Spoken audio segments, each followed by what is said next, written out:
Hey guys, welcome to Clockwork Noodles for another video from me, Clockwork Noodles. This is another read of my blog, The Journey Begins. This is day 2 in Saga. This is the exciting one. This is the day the earth wobbled.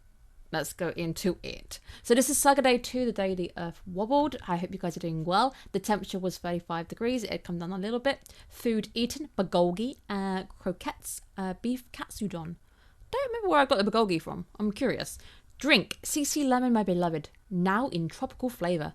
Love the tropical flavour. The tropical flavour is actually probably better than the original. Come at me. My second day in Saga was a very productive one. I met my co-workers and got my head down to start some preparations. Today I went cycling for the first time in over 8 years. My last bike ride had been quite eventful. I practically grew up attached to my bike. I lived in a fairly rural town, so there were plenty of fields, paths to explore and cycle upon. I was selected twice for the British cycling team tryouts. They were seeking young athletes capable of cycling in the Beijing Olympics. I never pursued it any further, as to me, cycling was just a pastime. Yeah, this is something that people don't know about me. I was selected twice to do the British cycling team. In the UK, cycling is a very big thing. It's one of their big sports that they are very proud of pushing. And they were trying to find people to do the Beijing Olympics at the time. And they came to my school and they did a load of tests. And basically, I wiped the floor with everybody. I was very sporty in my younger years, but I just had no drive. I didn't have the love for it. Like, I admitted I was good at sports, but you couldn't say I was passionate for them. I was just good at them. Unfortunately, I ended up in an accident that sent me flying over my handlebars on the road as my chain had snapped. My bike days were left as a painful memory. Being on a bike again was weird and a little scary, but I was able to arrive at work early.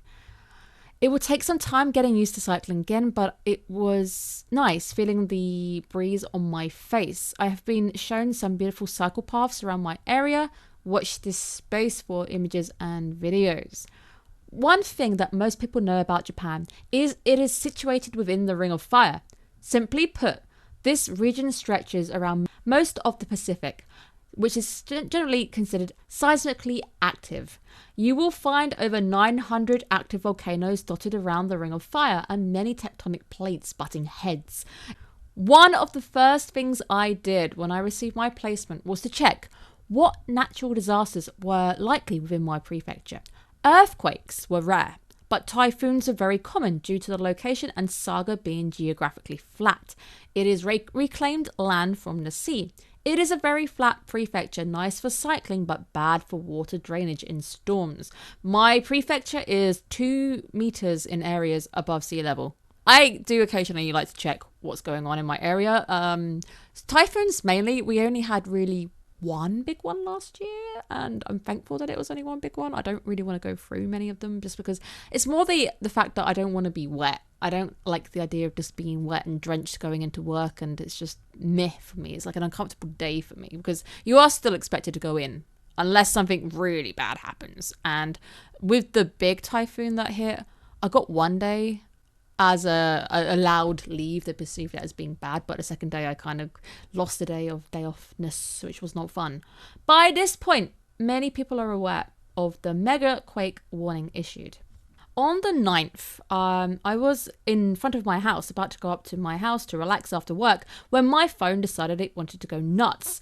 The early warning system, the earthquake, which you must get on your phone. If you're coming to Japan, even for like a week, you need to download Nerve. Just get something. I have Nerve. I've got another one too. I have 2 different ones.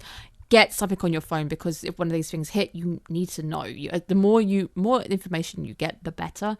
The early warning earthquake alert sounded out. I cannot recommend enough getting any of the apps available for your Japan trips or your jet stories.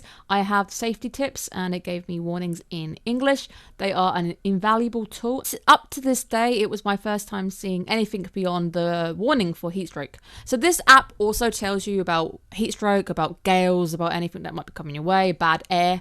It doesn't just do earthquakes. It does a manner of things. It will tell you about typhoons coming your way. You can even check the path of the typhoon, which is pretty cool. I enjoyed looking at how the typhoon was dissipating, which is quite fun. And then they slow down and then they move back up again. And it's like, what are you doing? It's fascinating to me, but not great when you're in it. I was nervous and a little worried about what would happen if an earthquake was to hit. How strong would it be? What should I do? In my head, I was standing outside. Standing outside was a logical step. What if I needed to run away from a wall of water? About 1 minute after the alarm sounded, the earth beneath me started to sway. The apartments in front of me seemingly rose and then fell again. I could feel the movement under my feet. But then the silence fell. The cicadas started to chirp once more. Upon entering my apartment, the only thing that really had moved was my bread. I headed up to the konbini with some friends and initially forgot about everything. It wasn't until I had a missed call from my friends and my family in Tokyo checking if I was okay to realize that it actually had been very big. The south of Kyushu saw a 7.1. I had felt it at a 3.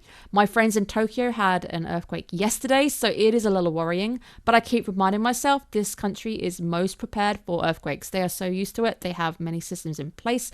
I've got some fascinating things to tell you in a minute. The UK, we are fortunate enough to not really have any at all.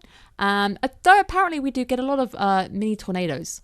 Apparently the country with the most tornadoes is the UK, but they're little dust tornadoes, so they count, but they're not big. They're nothing scary like the twisters that are happening in, I don't know, Tornado Valley kind of thing. We don't get that, but we do have apparently the title for the most tornadoes.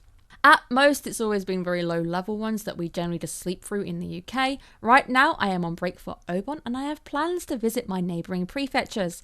I could panic and I could worry, or I could just take life day by day. I want to meet new people as much as I can. I knew that gambling by choosing a country in a ring of fire would eventually come and bite me. Honestly, I've only had 2. Since being in Japan, I've only witnessed 2.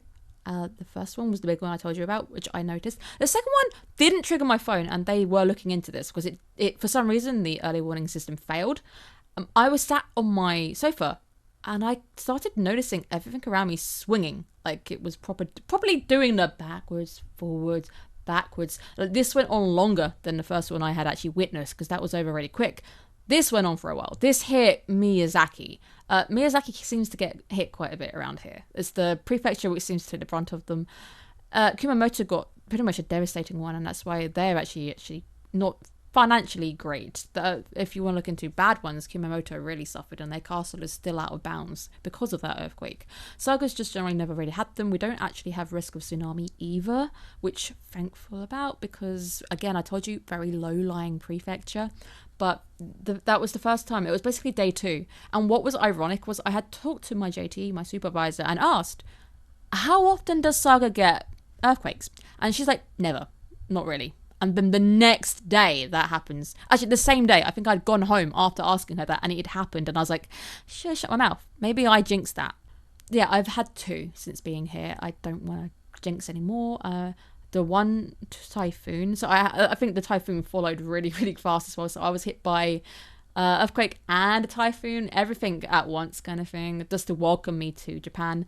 The earthquake, I remember, honestly, I just remember the tarmac rising and then falling again. And I was like, whoa, okay, that's just quite scary. Back to Japan being very good and used to earthquakes because they're basically in the ring of fire. They are. Shinkansens have fail-safes. There are things where they stop. As soon as the early warning goes off, they just stop.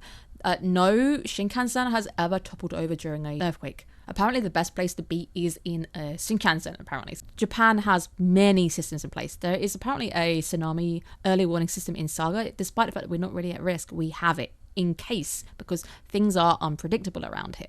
There's a lot of volcanoes in my area too. I'm not really gonna be suffering, but I will probably get showered in ash if the wrong one goes off at the wrong time, kind of thing. But there's Unzen, there is Aso, there is Sakurajime. There's multiple volcanoes in my area. So I guess a tip for you when coming to Japan is check your prefecture out, check what the local issues are, check evacuation plans. Please know where your nearest evacuation is. If I am at home, it is the school near me. If I'm at school, it's probably my school. 2 of my schools are evacuation points. Most of the time, schools are evacuation points because they can use their halls as a place to shelter. So depending where I am, I'm in the right place. If I'm traveling, Godspeed, basically. But it is a prefecture with multiple core systems. I looked into the Fukuoka. Fukuoka's not actually at risk of really earthquakes, but they have a really in-depth system to protect the trains and the subway from earthquakes and flooding. fascinating stuff. I had fun just reading about it. I find this kind of stuff fascinating because, again, not from a country which really has to deal with it, but knowing how a country prepares and knowing the things that they put in place. Like, the buildings are earthquake proof. Lots of these buildings are just designed to shake with the building. There are cracks in this building. Like, there are cracks where I'm presuming multiple times the earthquakes have done the cracks. I blame the earthquakes for the cracks mainly. But lots of buildings nowadays, they have to meet code. A lot of reasons why there's a lot of old abandoned buildings is because they don't meet code anymore and people won't actually like insure them or anything. And there's a lot of crazy land laws that they have to bungle over. But it's a fascinating topic that you could actually have a fair bit of interest reading about, and just preparationness and what measures are in play. They're fascinating. So read into it for sure. But it was definitely a welcome to Japan. Have an earthquake. Have a typhoon. It was crazy. But yeah, I do hope next time the early warning system does go off. So one time it went off, the second time it just didn't go off. Hopefully next time though, because there probably will be a next time. I just don't know when. So thanks guys. I hope you enjoyed this video. Have a great day. Bye bye.